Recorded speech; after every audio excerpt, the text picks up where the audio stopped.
In recent years, what was originally known as the U.S. military-industrial complex has been referred to more compactly as the Blob. The composition of this entity has expanded to include elements not named in the original MIC. In this presentation, I will provide a description of the components of the Blob and, more importantly, show the structure of their relationships.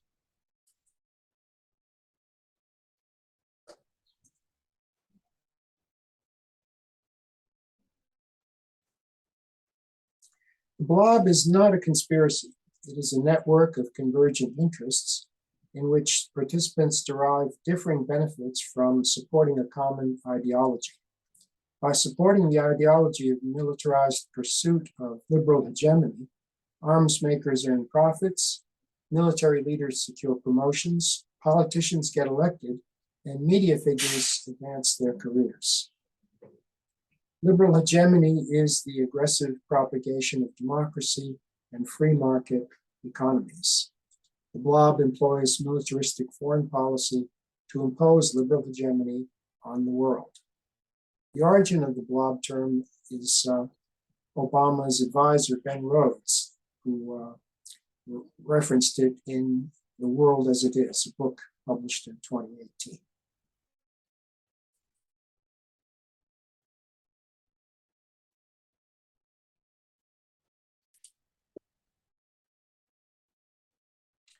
Although the U.S. military-industrial complex has been discussed for decades, there have been few attempts to examine its structure in detail.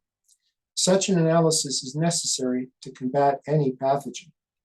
Without an understanding of the structure of the COVID virus, scientists would have been unable to develop vaccines. I will describe the rationale for a structural study of the Blob, then present an anatomical model which details the Blob's circulatory system, which is money, and its nervous system, which is influence.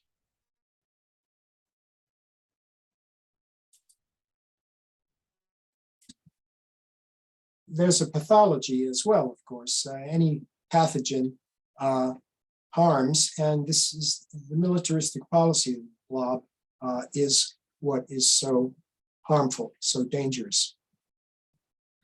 And then I'll close the presentation by trying to indicate some paths toward addressing the problem, indicating what the vulnerable parts of the Blob are, what possible opposition tactics might be that are fruitful, and what the prospects for change might be. So, the Blob matters because it pursues malignant policies. Estimates indicate that the U.S. foreign policy Blob has caused the deaths of approximately 20 million people since 1945. The killing continues today in places as diverse as Somalia, Yemen, and Ukraine, all in the service of an ideology that does not acknowledge failure, despite repeated debacles. Not content with igniting regional wars, the Blob is actively preparing for a nuclear conflict, which could be a global catastrophe. The economic and social costs of this war machine are enormous.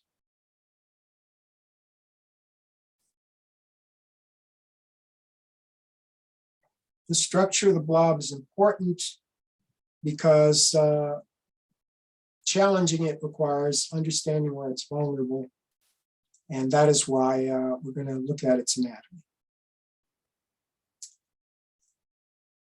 America did not demilitarize after World War II.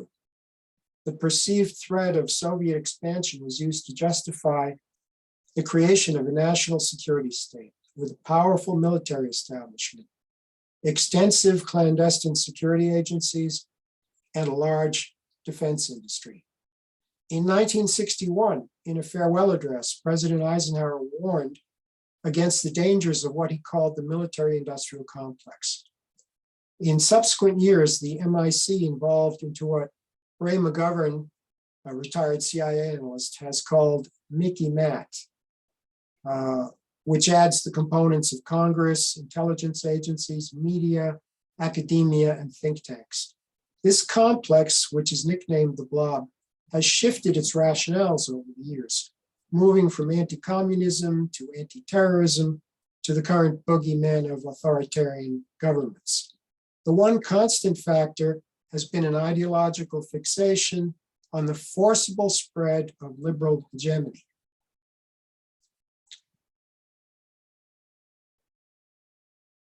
So what is liberal hegemony? It's an extension of American exceptionalism.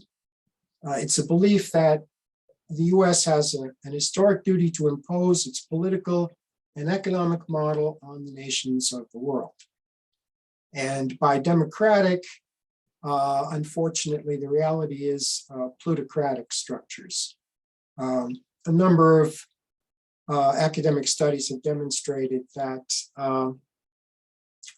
the history of American legislation largely favors moneyed interests. And because our system is basically $1 over one vote, we are, for all intents and purposes, in a plutocracy. In terms of spreading free market economics, increasing consolidation of corporate power and the globalization of these powerful entities means what we want to do is spread corporatocracy and make the world safe for unaccountable monolithic corporations. An implicit tenet of this ideology is US military supremacy is needed to maintain order, and that US rules supersede international law. But the short expression of what this ideology is America's elite seek to control the world. Our exceptionalism has a long history, reaching from the founders to Manifest Destiny, intervention in World Wars I and II. The coupling of this belief with unprecedented economic and military dominance after World War II led to an inflated sense of American power. This was the formative era for the Blob. With the fall of the Soviet Union, the ideology of liberal hegemony became universally accepted by the US foreign policy elites. America, the exceptional nation, would spread free market economics and democracy by any means necessary for the benefit of the world. America would remain the unchallenged hegemon. It did not go well. A series of military campaigns aimed at transforming unfriendly states into gardens of liberal democracy led to widespread devastation and failure to attain America's strategic goals. I think these pictures convey that message pretty well. So look at some of the Blob's greatest hits. The greatest disaster was the invasion of Afghanistan, a country historians rightly call the graveyard of empires. After 20 bloody and costly years, America withdrew, having accomplished nothing but the enrichment of defense contractors. And we never keep very careful track of the people we kill in these wars, but just so you have an idea of the scope, it's over 170,000 killed and countless thousands displaced and maimed. The Bush administration launched a criminal war of aggression on Iraq based on false claims of the presence of weapons of mass destruction and ties to al-Qaeda after Saddam Hussein's army was defeated. An insurgency inflicted significant casualties on American troops. Iraq descended into a brutal civil war between Shia and Sunni Muslims. Americans were shocked by revelations of torture at Abu Ghraib. Finally, the mismanagement of the American occupation led to the rise of the barbaric ISIS movement, which caused another round of devastating warfare.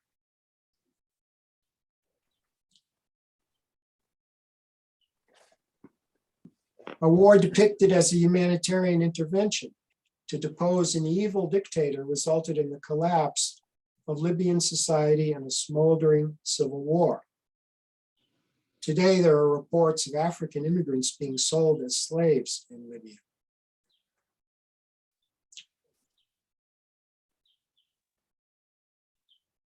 The US arranged substantial support for a popular uprising by militant Islamists against the Assad government in Syria. The resulting civil war devastated Syria. Although Russian intervention preserved the Assad regime, the US retains control of Syria's oil fields for no evident reason other than to avoid acknowledgement of complete failure. Over 300,000 killed and huge numbers displaced. I should note that these disastrous wars also launched enormous waves of displaced population, disturbing the politics of Europe and spreading misery all around the adjacent nations.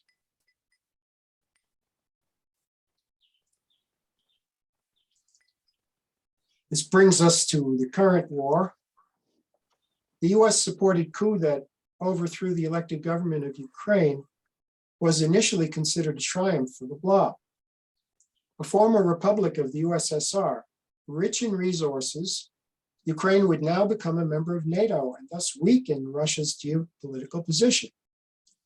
But a civil war broke out between provinces sympathetic to Russia and the coup-installed government. Russia declared that Ukraine joining NATO was a red line, an unacceptable development. After failed attempts at diplomacy, Russia invaded Ukraine, launching a war with devastating human and material consequences. The US and its allies provided military support and enacted extensive economic sanctions that are causing more harm to Europe than to Russia. Global fuel, fertilizer, and food prices have soared. As Russia continues its steady progress toward defeating Ukraine, the US has no exit strategy, and nuclear escalation remains a grim possibility. If we're talking about geopolitical issues and the genius of the Blob, Russia has now been driven into a strong alliance with China, potentially creating a Eurasian hyperpower, armed to the teeth with nuclear weapons, having vast industrial capacity and tremendous resources. Depending on the estimates you look at, over 30,000 have been killed in Ukraine with no end in sight.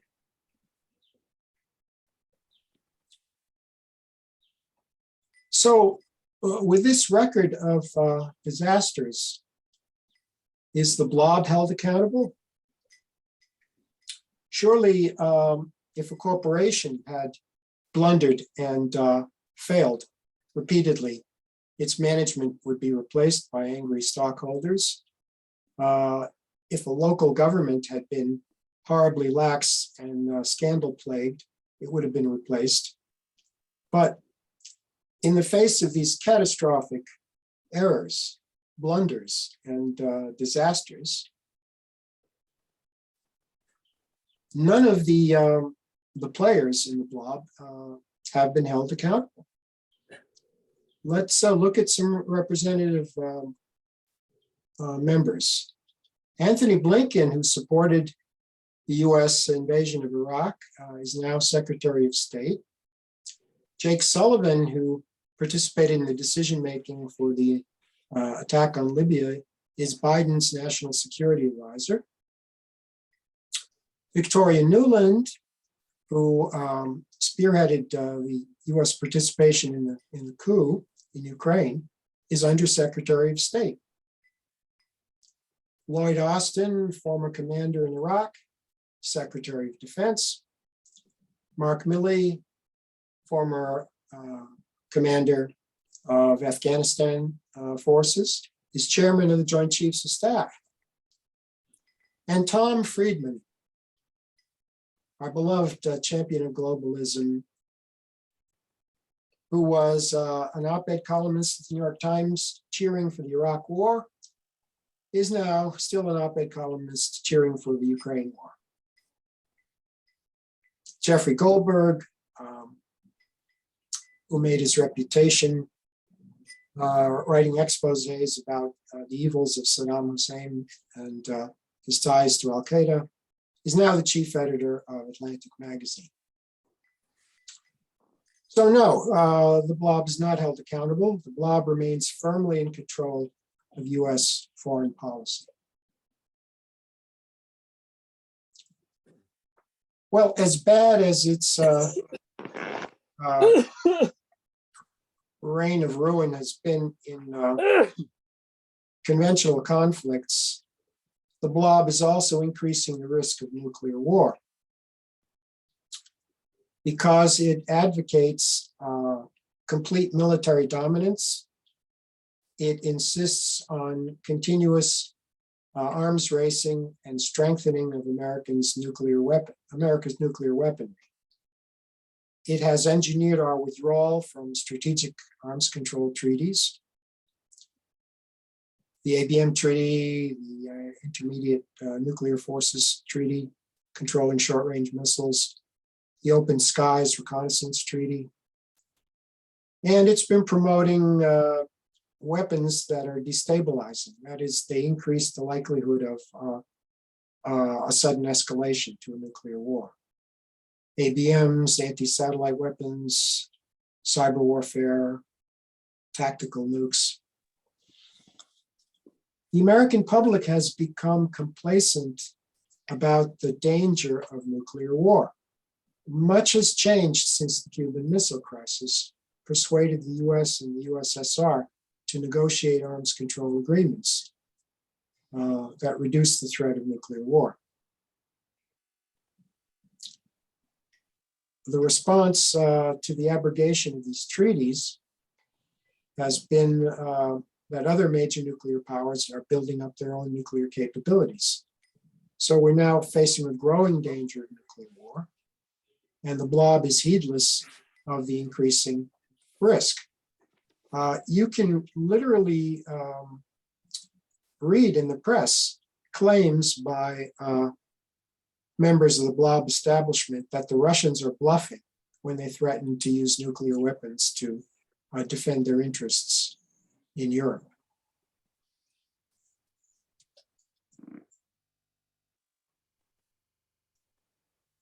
Another issue, of course, is the enormous diversion of resources and associated issue of harming the environment. Everyone knows we have an incredible array of military bases worldwide. No other nation even comes close. It's vastly expensive to maintain 800 military bases all over the world. The military budget is over 800 billion, again, far outstripping any other nation. It's probably larger than the next 10 combined or the next 8 combined. It's just scandalous. And occasionally some will defend it as military Keynesianism. But academic studies have shown you're much better off spending on domestic, for domestic purposes, you get a bigger multiplier effect.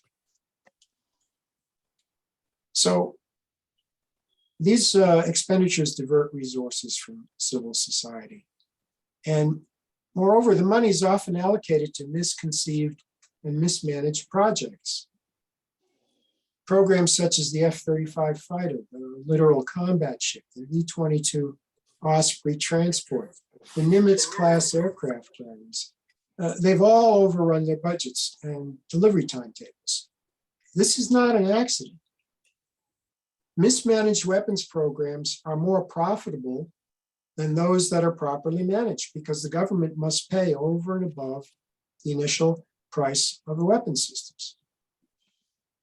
American defense contractors engage in what looks like a racket of overpromising, underdelivering, and overcharging, and the Blob sustains this racket by protecting the defense industry players from proper oversight and punitive sanctions.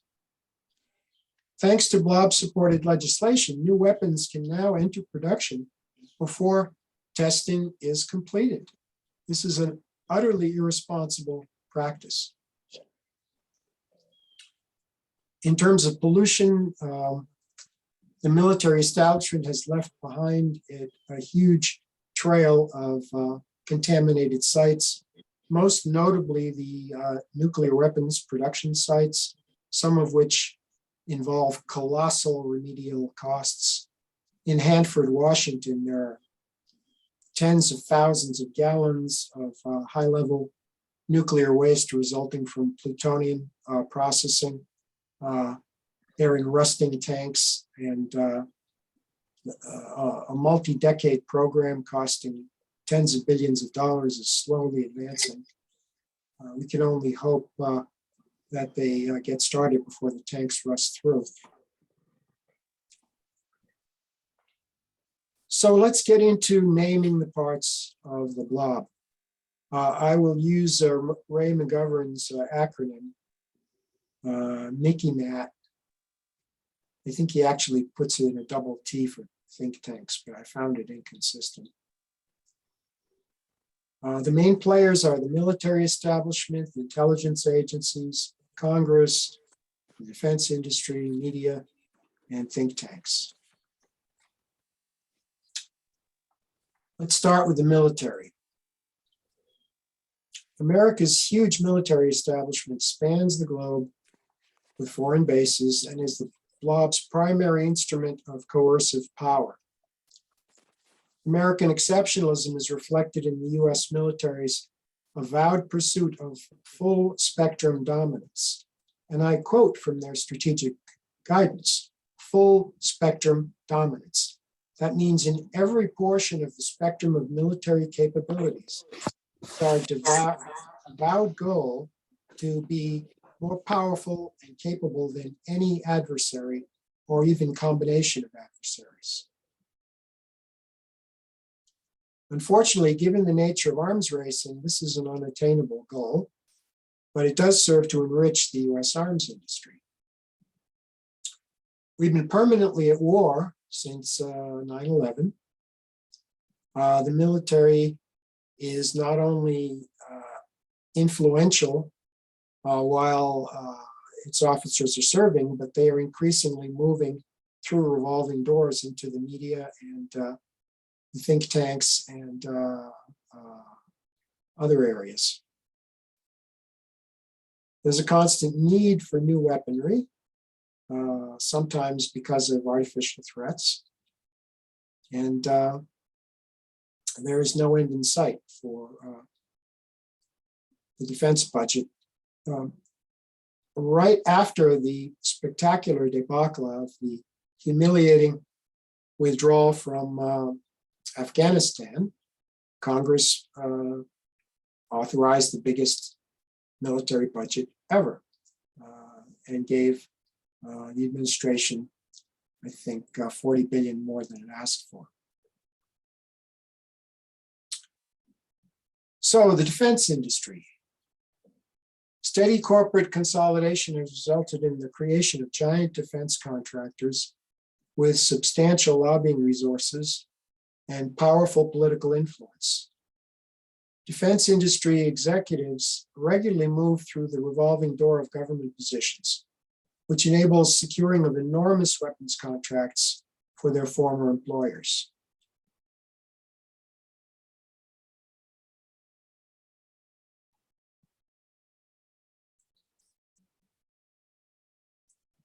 This is an interesting chart because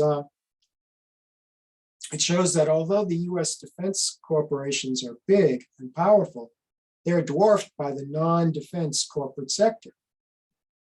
If the consequences of toxic blob foreign policy ever endanger the non-defense corporate giants, these firms have substantially greater potential for influencing the US government. So basically you have 5%, the companies that account for 5% of US GDP, basically running a militaristic US foreign policy. And so far, it hasn't crashed our economy. But if it did, then we might see some blowback from the rest of the American corporatocracy.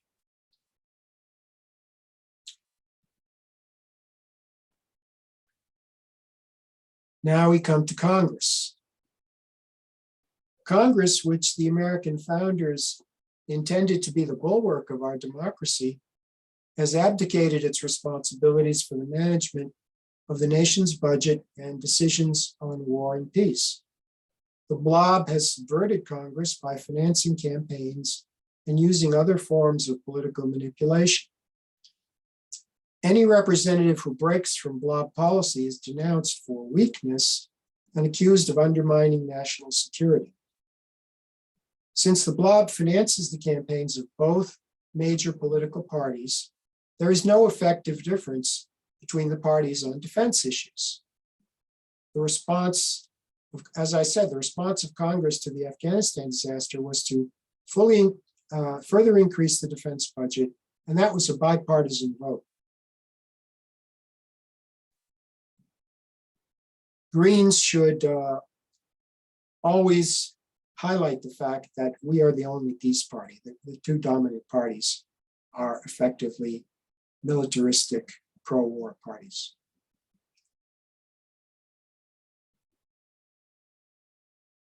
Now, the intelligence agencies.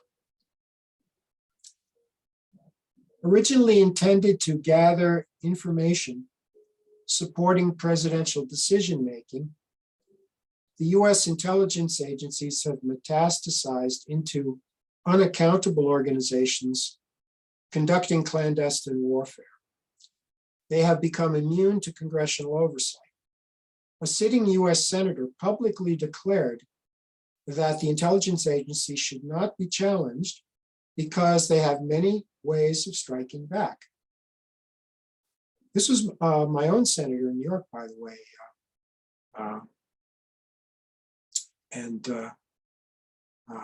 I was shocked when I heard him say it, and he's the Senate leader. These intelligence agencies defy Congress, the courts, and even the president, aided by self-serving handling of classified information that allows them to leak favorable information while prosecuting those who reveal embarrassing truths. After 9/11, intelligence agencies proliferated and became increasingly responsible, infringing on civil liberties, committing tortures, and conducting drone warfare. And they're mythologized in popular culture.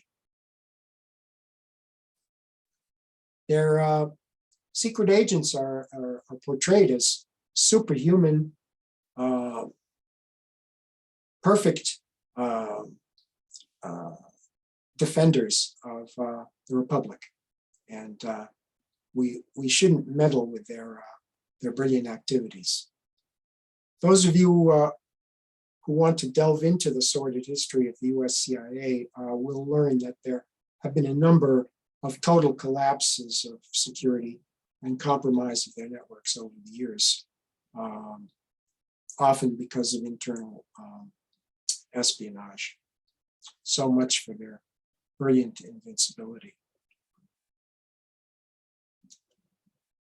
Now we come to the media. American journalists within the Blob have regularly disgraced themselves by publishing falsehoods and propaganda. In a rare development, the New York Times actually apologized for its misleading coverage of the Iraq War. But today, the Times is busily spouting pro-Ukrainian propaganda. So not much has changed. In terms of media, the latest Top Gun movie has grossed more than $1 billion, that's billion with a B, removing any doubt that militarism is embraced by the American public. In return for extensive cooperation from the US military, Hollywood churns out militainment about America's failed wars and fantasy wars, concentrating entirely on personal heroism and ignoring any larger issues. You could make the same movies about heroic Nazi infantry units or, other brilliant and courageous military heroes of sinister powers. People don't much seem to care. Social media has become another arrow in the quiver of Blob propagandists, spreading disinformation without even minimal tests of veracity.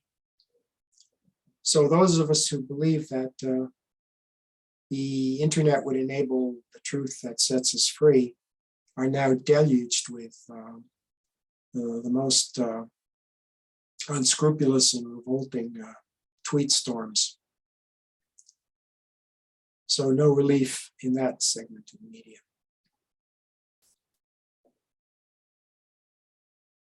Now, if you believe that the halls of academia are immune to the machinations of the Blob, you are wrong. University research contracts with the government and defense corporations inhibit criticism of Blob policies. Don't want to cut off funding. International relations departments are dominated by Blob-friendly professors, and the sure path of advancement for graduate students in this field is to support the Blob's ideology. Blob-sponsored fellowships, scholarships, and internships are available only for those with compatible views.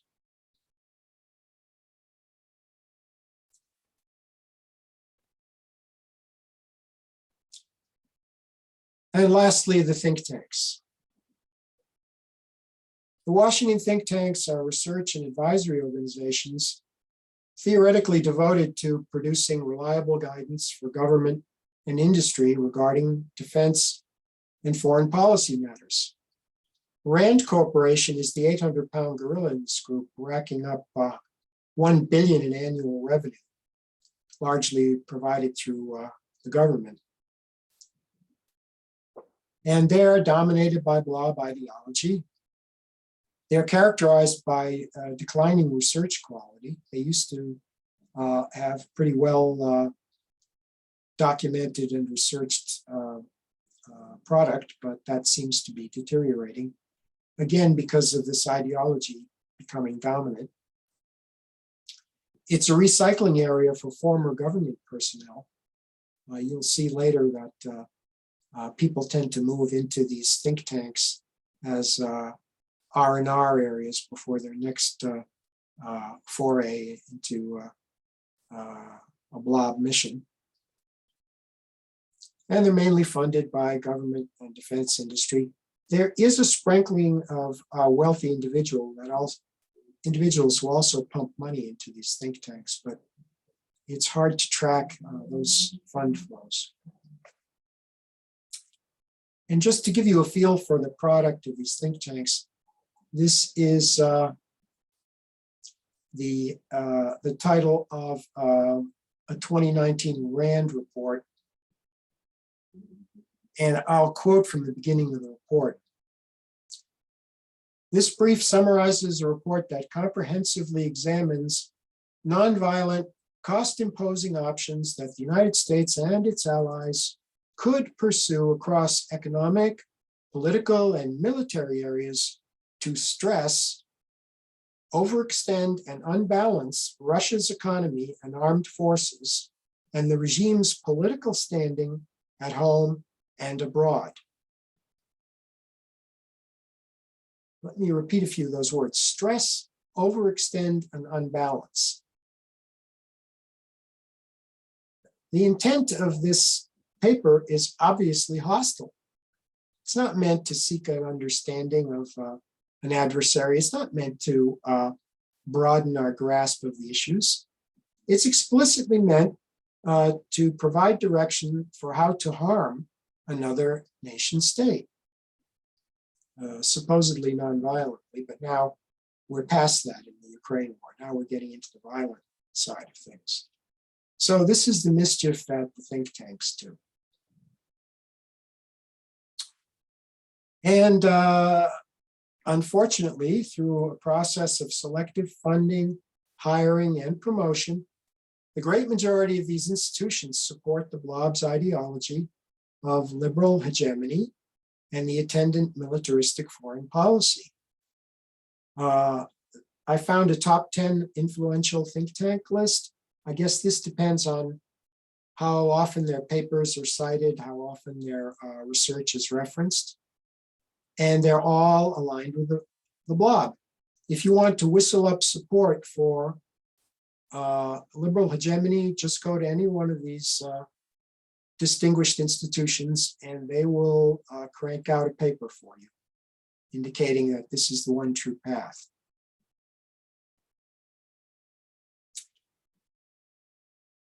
Okay, so let's get to the anatomy. The first step in drawing an anatomy diagram of a blob is to map the flows of money.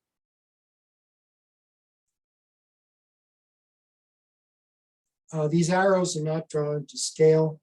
I'm limited by what will fit in the PowerPoint slide, so I apologize for any crudeness of this diagram. The money flow in the US starts with the enormous size of our economy, which results in tax revenue every year of $4.5 trillion. And we spend a lot more than that because we're big deficit spenders. But the Congress takes that money and allocates roughly $800 billion for defense-related purposes. Of that $800 billion, about half goes to the defense industry, and another $100 billion in foreign arms sales engineered by State Department contributes to an enormous flow of about $500 billion to the defense industry. Now, if you don't remember anything else from this chart, there's one critically important thing to understand, which is that the amount invested by the defense industry in securing these flows is a tiny fraction of the return they receive. Direct political contributions to congressional candidates are recorded as only about $14 million. Their total contributions to all of these extra governmental agencies, lobbyists, PR, think tanks, universities, it's not much more than $100 million. I mean, these are tiny numbers compared to what they are grossing. I mean, it's just an incredible return on investment. So, you know, in terms of efficiency and ingenuity, this is a remarkable achievement with, of course, with terrible consequences. But I think it's important for you all and for the general public to understand what's going on here. The defense industry, by cunningly applying a very small amount of its resources, has engineered a permanent hold on a tremendous flow of revenue and the propagation of a militaristic foreign policy.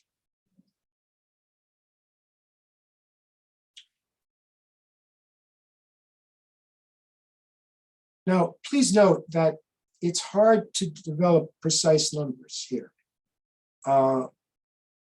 The Congress likes to pass omnibus appropriation bills with all sorts of things tucked away. There is what's called the black budget for the intelligence agencies, which is classified. And there are these various slush funds for the State Department that no one really knows whether they're buying guns for guerrillas somewhere or whatever. So please don't hold me to any of these figures.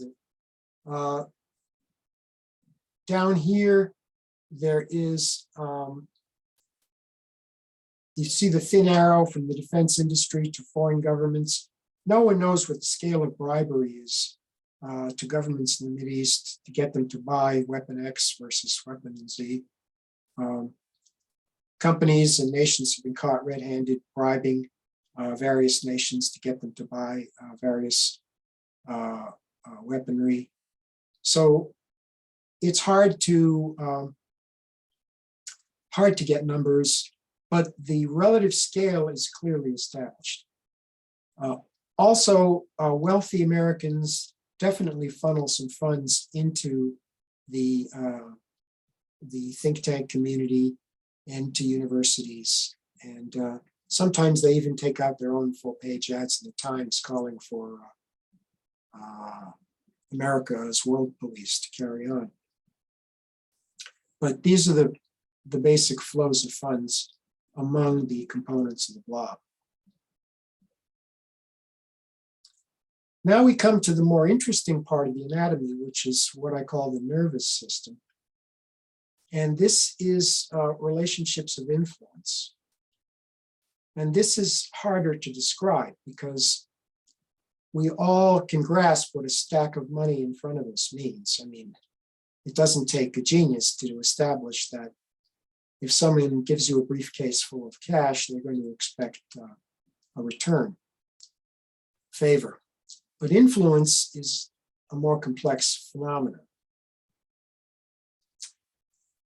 There is a sophisticated network of communications that ties together members of the blob, and it's only partly visible to the general public. The dense mesh of influence links in the blob makes it impervious to almost any attack. Each component is protected by other components, which, with which they exchange influence markers. For example, if you attack the military, they will be defended by Congress and the media. If you attack congressional representatives, they will be supported by intelligence agencies and think tanks. The intelligence agencies will leak information indicating that Congressman Jingo is right, we should bomb the Chinese. The think tanks will publish a report saying, oh, this congressman is absolutely justified. The defense industry will be supported by politicians. Raytheon is making America strong. And the military. We need these weapons to protect ourselves from evil.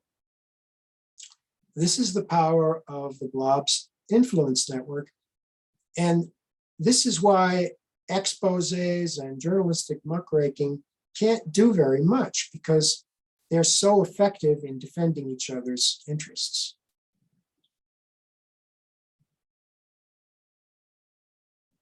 American stealth technology is not limited to military aviation. It is also evident in the sophisticated methods developed by blob members to mask their efforts to advance their careers and pursue their policy objectives. And you could write a whole book on stealthy influence. What I call marker trading is people accumulating deferred credits. Some people refer to it as log rolling. In other words, I'm going to do something for you, but you really shouldn't do something immediately to offset that. What I'm doing is establishing a marker that I will expect you to honor some point down the road. It's kind of like being the Godfather, you know? The Godfather does something for you, but at some time in the future, you may get a call and the Godfather expects to return the favor. And because there's no quid pro quo, it's pretty much invisible and it's highly defensible. Deferred benefits,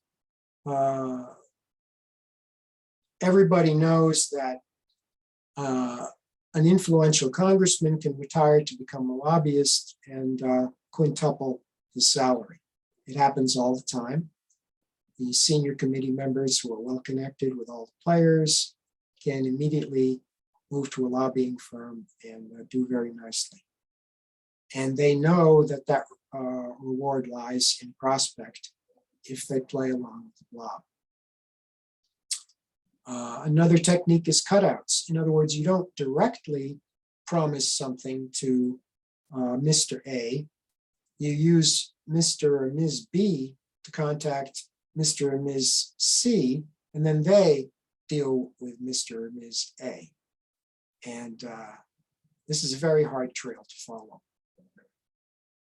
And then, of course, there are revolving door careers. You know, people just happen to get hired if they were convenient to the blob in an earlier role. Then there's good old nepotism.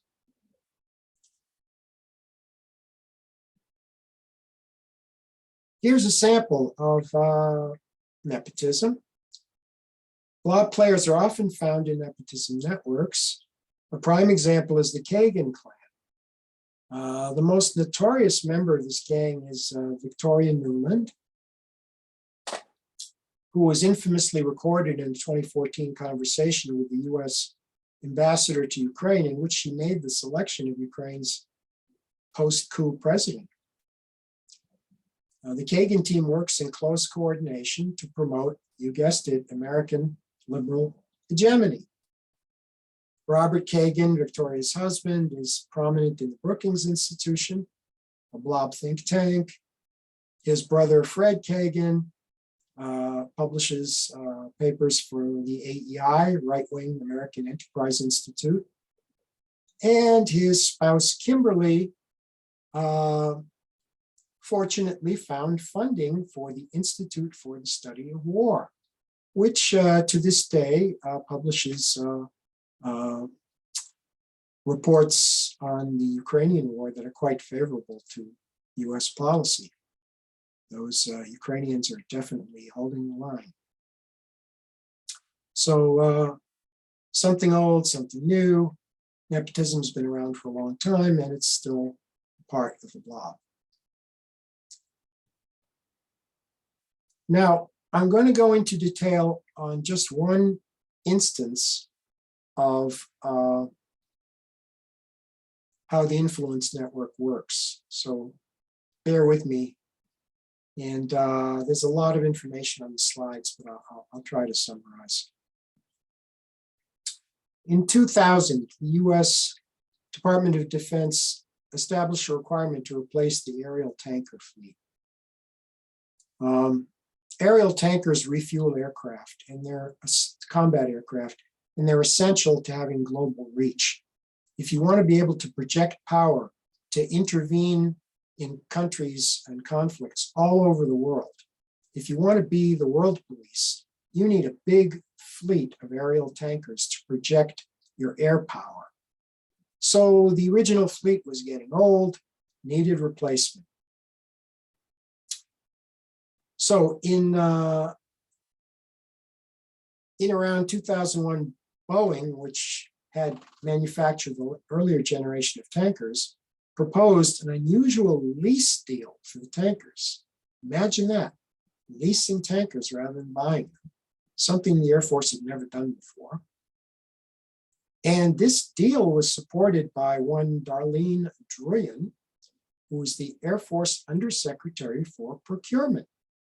She carefully analyzed the deal and decided it made sense for the Air Force. Well, a year after issuing that recommendation, Darlene leaves the Air Force and takes a $250,000 salary with Boeing and gets a $50,000 signing bonus. Unfortunately, Darlene left behind a trail of emails indicating a number of improper communications with Boeing, and this blew up into a scandal. She was brought to trial and convicted. Not sure exactly what the charge was. She was sentenced to 9 months in prison. The scandal brought down the chief financial officer and CEO of Boeing in 2005. And I wanted to call this slide the banality of grift, but I decided not to editorialize. So you might say, well, at least justice was done. But no, although the Air Force canceled the Boeing tanker contract in 2008, the Air Force awarded a new contract to an alliance of European Airbus and Northrop Grumman. Boeing protests the contract award. They win a rebid decision. The Air Force reopens the contract competition.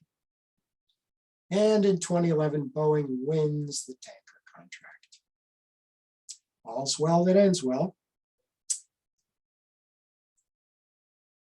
So a couple years later, finally in 2014, the KC-46 was an adaptation of an existing Boeing airliner. Makes the first test flight and some problems are found. The problems continue for years.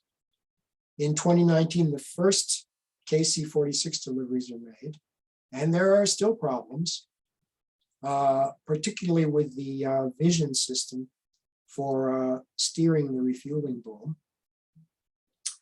And as of today, it's still not fully mission capable. The total KC-46 program cost is estimated at $43 billion.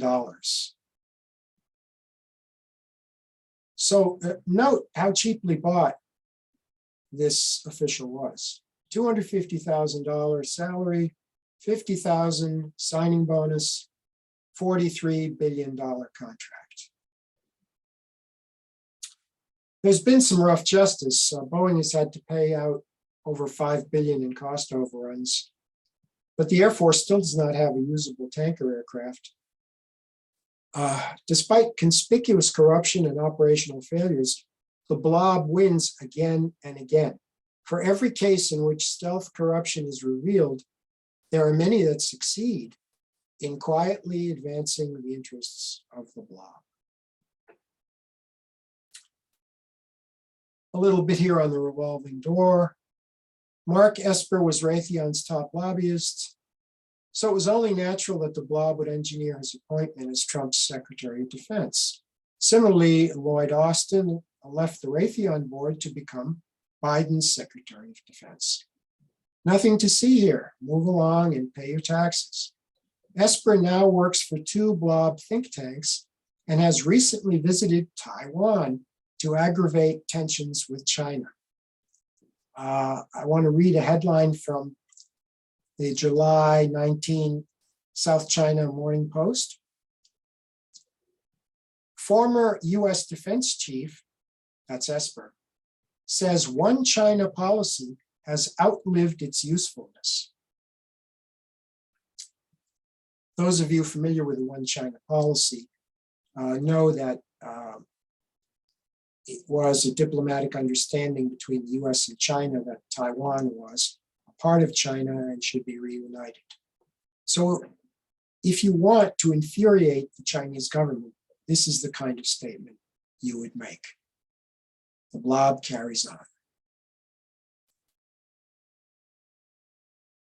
Here's another embarrassment. Ex-general gets appointed head of Brookings. Turns out he's under investigation for illegally lobbying for the government of Qatar.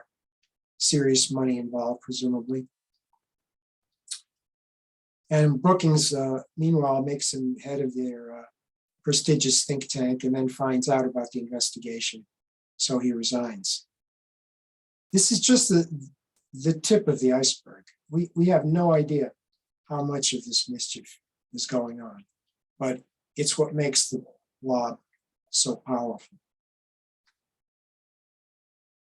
So here is the big picture, combining the money flows and the influence flows. As you can see, it's a complex structure. It's evolved over many decades, during which it has become virulent and highly resistant to treatment. So where is it vulnerable? The maxim of follow the money reveals that beating heart the Blob is the congressional committees controlling the defense budget. The most direct approach to destroying the Blob is to reduce this funding. This can only be done by replacing the Blob-backed committee members with reformers. Note how few members of the US Congress are involved in authorizing the massive US defense budget, currently over $800 billion.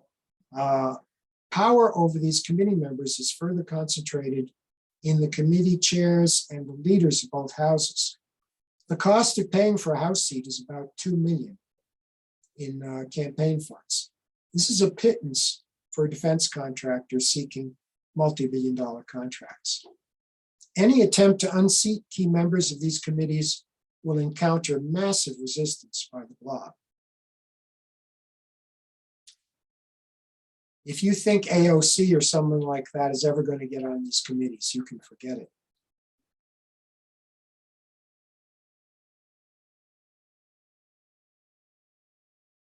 So there is some hope in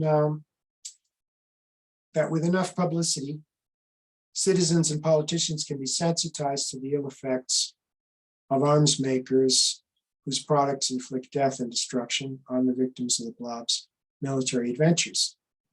US Congress, even Congress, has passed multiple resolutions attempting to curb the sale of weapons to Saudi Arabia for use in the war in Yemen. Unfortunately, the Blob prevailed and the deadly commerce continues. This chart shows that top management of arms vendors are quite sensitive to their stock price. So in theory, you could bring pressure outside of Congress directly against these weapons makers. And if you could depress the stock price by a campaign of divestment, this would send a message and it would curb their mischief.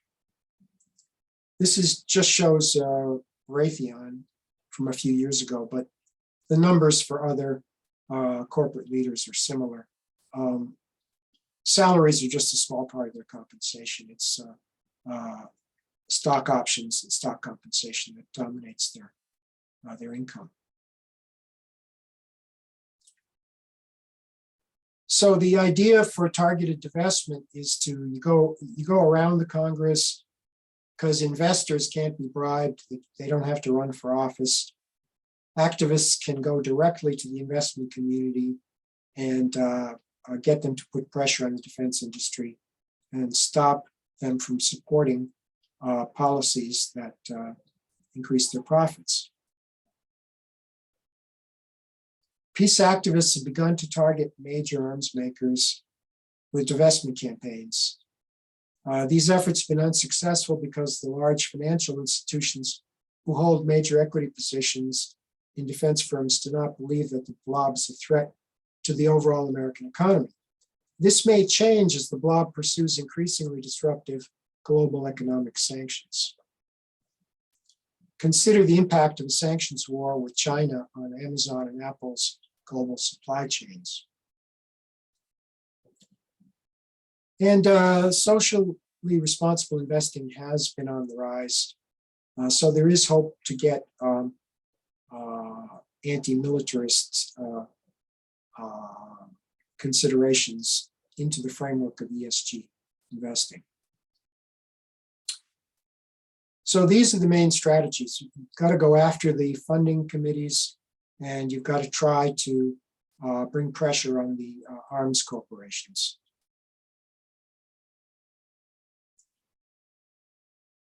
Whether these strategies will work in the near term, I'm not sure, but I do believe the Blob will be defeated in the long term. And I'll describe the reasons why I believe that. The Blob ideologues have a poor grasp of economics. This has been displayed in the failure of economic sanctions to advance the geopolitical goals of the Blob. From Cuba in the 1960s to Russia today, economic sanctions have been an ineffective tool of coercion. Today, the unprecedented sanctions on Russia are severely damaging the economies of America's European allies and harming our domestic economy. At some point, I believe that the US corporate elite will conclude that the Blob is inflicting intolerable damage on the non-defense sectors of the economy. Military disaster is another cause of death for the Blob, potentially. This is a remarkable image. It's a satellite photo of a weapons testing target that China has constructed in a remote desert. Believe it or not, it is a full-sized movable structure simulating a US nuclear aircraft carrier. This is being used to test the accuracy of China's carrier killer ballistic missiles. These ships in the US fleet cost $12 billion with a B each, the Nimitz-class nuclear carriers. But the Chinese missiles that can sink them cost a few millions. So you could probably fire a couple hundred at a time, maybe even 1,000. The Blob is actively promoting the need for armed confrontation with China, heedless of the likely outcome of hostilities, which could go nuclear. Another aspirational possibility is the peace activists become more effective. Although US peace activists have a poor record of focused collaborative effort, in theory, coordinated campaign to attack defense corporations could hasten the destruction of the Blob. And last but most curious, the continuing damage to the Blob is inflicting on America is making strange bedfellows of anti-war elements of the political left and right. Donald Trump, despite his conspicuous unsuitability for the presidency, successfully denounced the Blob in his campaign. Unfortunately, he lacked the executive ability to break up the Blob. An alliance between anti-war activists and politicians on the left and right could tilt the balance of power in Washington against the Blob.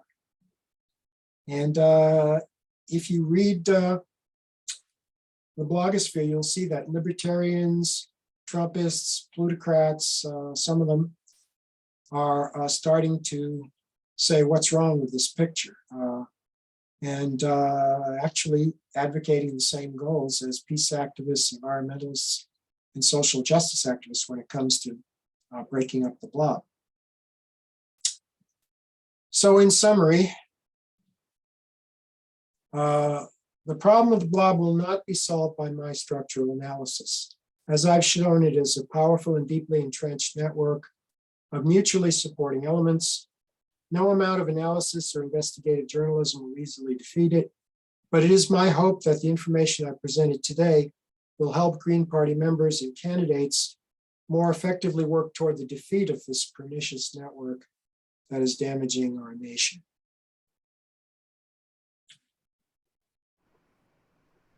I welcome your questions on the presentation, and the moderator will assist in relaying them to me. Right on. Well, that was a fantastic presentation. Thank you very much. I really learned a lot. I really appreciated your the anatomy of the whole structure and breaking it down in a very anatomical way so everyone could see the structure and really understand it quite well. Just to kind of remind everybody on our time, our workshop closes at 15:50. That's 3:50 here, Pacific Coast time. So right now it's 38 minutes after. So we've got about 12 minutes for Q&A. So that will be perfect. And to do Q&A, we're going to follow the stack system, please. So down at the bottom of your Zoom screen, you'll see a little button that says reactions. And if you use your reactions and the raise hand feature, it'll put you at the very, very top of the list, and I'll be able to see everybody and call you in order as you come. And if you could stop the screen share, please, Hank, that would be perfect. Thank you. Okay, and I see a few hands up on the screen already. So we'll go ahead and start with Rick. Hi, Rick. Go ahead, please. You're on the stack. Hi. You'll have to cut me off probably because I have a lot to say. First, thank you for your research, which I found very interesting. But I think there's really a fundamental problem with the argument that you're raising, and it's shared by many people in the anti-war movement, which is, in a nutshell, it seems to me the idea that the Blob is a choice is simply false. I'm speaking as an internationalist. I'm speaking as an eco-socialist. As an eco-socialist, we understand if we want to address the climate problem, we have to address it on a global scale. And we also understand that the root cause of these problems, like the Blob, like climate change, like a lot of other things, is built into the nature of capitalism. So we don't have a choice as to whether or not there's going to be a defense industry. It's going to be larger or smaller, but it acts in the interest of maximizing the profits of the corporations. And if we don't address that, we're simply not going to get anywhere. We're just going to be in the world of illusion. And it's worse than being in the world of illusion because I think it actually leads us into real errors. And one example is Ukraine. The war in the Ukraine is very complicated politically, and certainly has an aspect of an inter-imperialist rivalry between Russia and the United States. It also has an aspect of a civil war within Ukraine itself. But what I would argue is the principal aspect of what's going on in Ukraine is that Ukraine is defending its right to be its own nation against Russian imperialist invasion. And no amount of talking about the blob can actually get us to an understanding of what's going on in the Ukraine. And I may have already said this, but I just want to say it again. The people that are like us in the Ukraine, at least many of them, the socialists, the feminists, the Greens, they oppose the Russian invasion. They oppose the Russian occupation. And I believe even the Green Party of the United States says Russia, or something like no war in Ukraine, or, to recognize that what's going on is part of an inter-imperialist rivalry. And in that sense, we want to support the national rights of the Ukrainian people. I'll stop there. Rick, that was a really great comment, but was there a question that you had? No, I'm taking advantage of the fact that I'm democratizing the Q&A. Okay, fair enough. Thank you. To reply briefly, you certainly have a point about profit-seeking capitalist organizations, but I think, Rick, you greatly underestimate the power of ideology. And I would cite the rise of militarist regimes in Japan and Germany. Initially, the arms industries there benefited enormously, but it became a runaway train. The Japanese militarists, even as their country was in flames and in ruins, something the industrialists clearly did not foresee or welcome, maintained that Japan should fight. Some of them even after the nuclear attacks. There are lots of capitalist economies in the world. Switzerland is a capitalist country. Sweden is a capitalist country. They don't have 800 military bases all over the world. It's the combination of a sense of impunity, enormous economic power, and then the intoxication of an ideology that has made the blob. Capitalism alone is insufficient to explain it. As regards Ukraine, the war is a terrible thing. I believe it could have been averted by negotiations. Zelensky was elected as a peace candidate, and magically his position did a 180 as soon as he was in office. The America's fingerprints are all over the coup, and there was an abrupt halt in negotiations that were beginning to develop. And it's believed that that was done at the insistence of the US. The US is effectively the owner of Ukraine at this point. It's a failed state. It relies entirely on the US and the EU for its support. We could end the war by asking them to, persuading them to make terms tomorrow. The fact that there are peace-loving people in Ukraine that believe in fighting on is irrelevant. They don't make the decisions in Ukraine. So we've got about 7 minutes left and 3 more questions. So this will be okay. tricky to get them all in. Next That's question. okay. Let's go to Mohammed. You're next, please. All right. Okay. I guess I don't have a question too, but I agree with most of the analysis that Haig gave about Ukraine. Although I think part of the Russia's action is not just imperialism, but also like kicking the dog, just disturbing this hegemony of the United States, and a lot of countries, the reason they don't condemn Russia is because they're tired of that hegemony, which kind of links to the first thing that I agree with Rick, that imperialism, not capitalism, requires the superpower hegemony requires maybe 800 bases, ability to fight 2 wars simultaneously, and also over, some people who talk about efficiency, that we don't need to do this with 800 billion, we can do with 400 billion. But the enormous amount of budget that Pentagon has is just to say that even in future, you can't dare to what? To compete with us, right? Just kind of overdoing it. So a better comparison would be then look at Great Britain before First World War. And that was the superpower comparable to what? The US, right? Absolute hegemony all over the world. What percent of the GDP was spent on the military, right?